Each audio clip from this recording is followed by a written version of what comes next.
Hello friends, आप देख रहे हैं आपका चैनल शेयर बाजार विद आयुष। और दोस्तों, बात होगी इस वीडियो में लीप इंडिया आईपीओ और टेक्नोक्राफ्ट वेंचर्स, इन दोनों आईपीओ के डे 2 ऑफ सब्सक्रिप्शन के बारे में। आज दोस्तों दूसरा दिन था और दूसरा दिन किस तरीके का रहा है, कितना सब्सक्रिप्शन हमको आता हुआ देखने को मिला है डेट सेकंड को, ये समझेंगे, जानेंगे, रिस्पॉन्स, हर एक चीज़ आपको डिटेल में समझ में आएगी। तो वीडियो को दोस्तों आप लोग देखिएगा पूरा, लेकिन उससे पहले अभी तक अगर आपने चैनल को सब्सक्राइब नहीं किया और पहली बार विजिट किया है तो ज़रूर दोस्तों आप लोग चैनल को सब्सक्राइब कर लीजिएगा। तो दोस्तों लीप इंडिया, जैसे मैंने बताया, 2 दिन समाप्त हो चुके हैं। अब सिर्फ एक और दिन बचा है जो है कल का, विच इज़ 11 अगस्त, जब आप इस आईपीओ में अप्लाई कर पाएंगे। ₹1 की दोस्तों आईपीओ की फेस वैल्यू, 159 का प्राइस बैंड है, 94 शेयर का लॉट साइज है, fresh issue plus offer for sale है, तो दोनों एक्सचेंजेस पे आपको लिस्ट होता हुआ दिखेगा। कुल मिलाकर दोस्तों 2480 करोड़ का इशू है, जिसमें 480 करोड़ का तो फ्रेश इशू है, बाकी का ऑफर फॉर सेल है।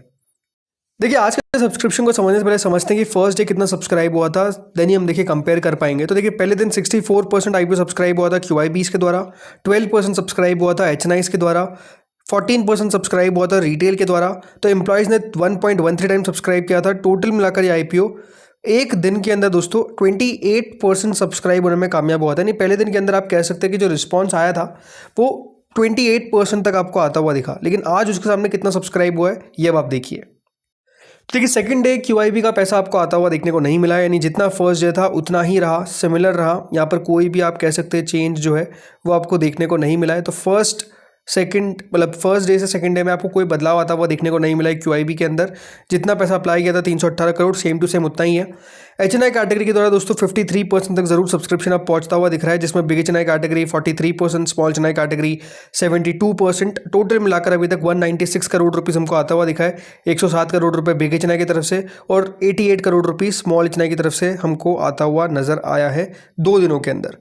रिटेल पोर्शन की बात करते हैं, रिटेल पोर्शन 43% सब्सक्राइब हुआ है, 375 करोड़ रुपए हमको आता हुआ दिखा है। तो टोटल जो एम्प्लॉय कैटेगरी है वो एकमात्र ऐसी कैटेगरी जो फुल सब्सक्राइब हो पाई है, 3 गुना सब्सक्राइब हो गई है, बिकॉज बहुत छोटी कैटेगरी है। कुल मिलाकर 3 करोड़ रुपए आपको टोटल मिलाकर आते हुए दिखे। टोटल ये आईपीओ दोस्तों 52% सब्सक्राइब हो पाया है 2 दिनों के अंदर, यानी आधा भरता हुआ दिखा है।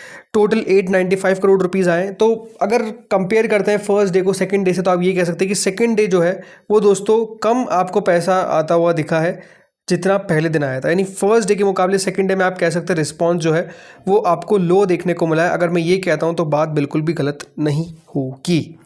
तो सवाल यही आता है कि दोस्तों फिर इस आईपीओ में करना क्या चाहिए, क्या अप्लाई करना चाहिए कि अवॉइड करना चाहिए। देखिए, मैंने फर्स्ट डे में कंपनी के बारे में डिटेल आपको नहीं बताया था, तो आपको चलिए सेकंड डे में आपको मैंने कहा था कि बताऊंगा। तो कंपनी के बारे में थोड़ा सा समझते हैं, कंपनी करती क्या है।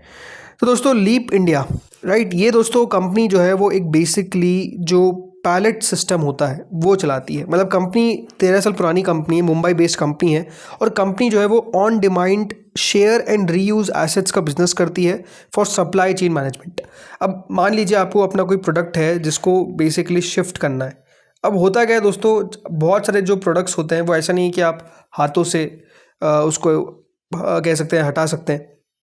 तो उसमें मशीन का यूज़ होता है, और मशीन में दोस्तों एक आता है पैलेट। अब मैं इसकी आपको फोटो दिखाता हूँ बिकॉज उससे आप समझ नहीं पाएंगे होगा क्या। ये देखिए, आपको दिख रहा होगा, ये दोस्तों पैलेट होता है जो बेसिकली नीचे आता है, और ये सारे आप अगर देखेंगे तो पैलेट्स ही है जो ये लेकर जा रहा है। तो ये कंपनी का कारोबार है। मतलब ये जो चीज़ें होती है कंपनी आपको प्रोवाइड करती है, कोई किसी भी बिज़नेस को अगर चाहिए तो उसको शेयर करती है, राइट। तो इस तरीके से कंपनी का बिजनेस चलता है। इनके पास लगभग 9 मिलियन पैलेट्स है, 5.7 मिलियन कंटेनर्स है, और 4743 मटेरियल हैंडलिंग इक्विपमेंट्स है अक्रॉस पैन इंडिया।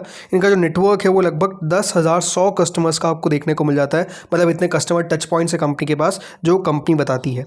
कंपनी किनको सर्व करती है, देखिए, majorly company food and beverages, automotive, industrials and third party logistics players को, सेक्टर्स को कंपनी जो है वो कैटर करती है। अब कंपनी के फाइनेंशियल्स देखा है तो कंपनी के फाइनेंशियल्स जो है वो आपको उतने बेहतर नहीं दिखेंगे, क्योंकि एसेट यूटिलाइजेशन रेट जो है वो उतना इंप्रेसिव नहीं है। कंपनी का जो पैलेट यूटिलाइजेशन रेट है वो लगभग 89% है, जो आप कह सकते हैं बहुत शानदार है, बिल्कुल अच्छा है। लेकिन प्रॉब्लम क्या देखने को मिलती है कि जो कंटेनर यूटिलाइजेशन है वो 72% है, जो पुअर है, और 80% यूटिलाइजेशन होता है ऑफ मटेरियल हैंडलिंग।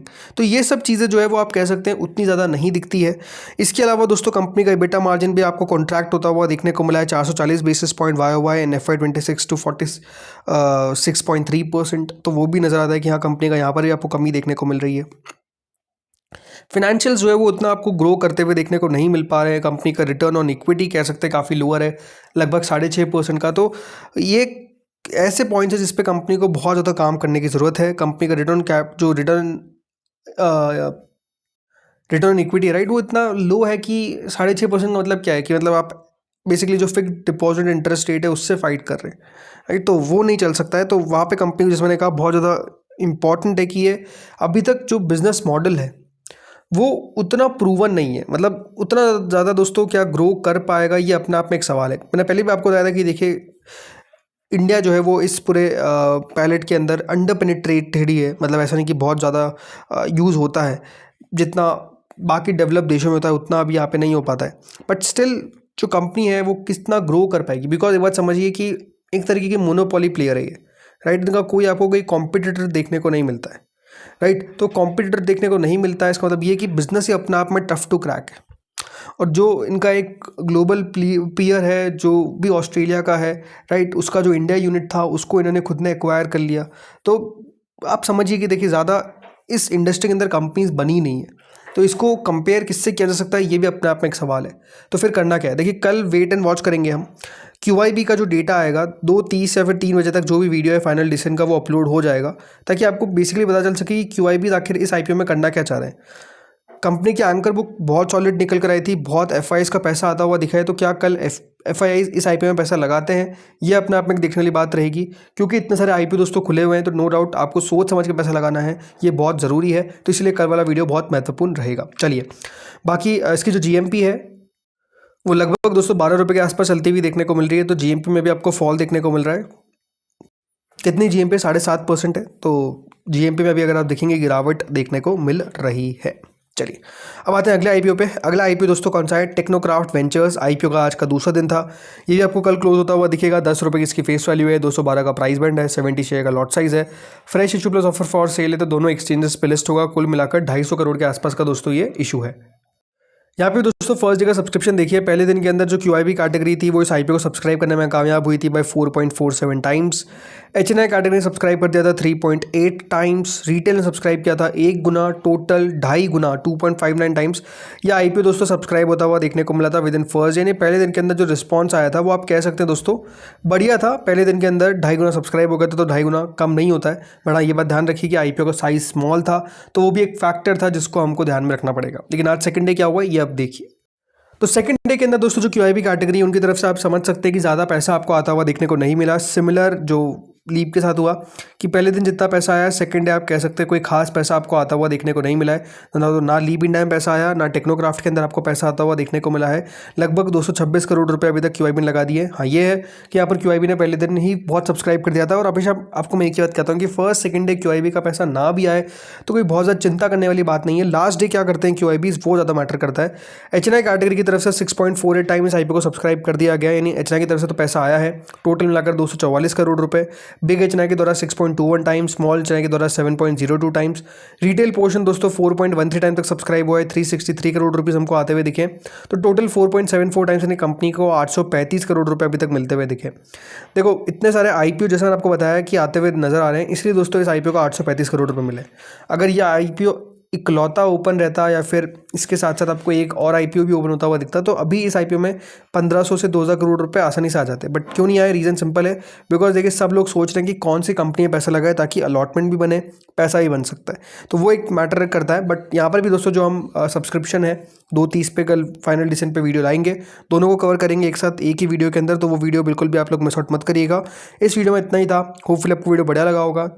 बाकी जो GMP इस IPO की वो लगभग 27.50 के आसपास देखने को मिल रही है। यहाँ पर GMP जो है वो लगातार बढ़ती हुई दिख रही है, अभी दोस्तों लगभग 13% के आसपास चलती हुई दिख रही है। तो फ्रेंड्स इस वीडियो में इतना ही था। Thank you friends for watching this video.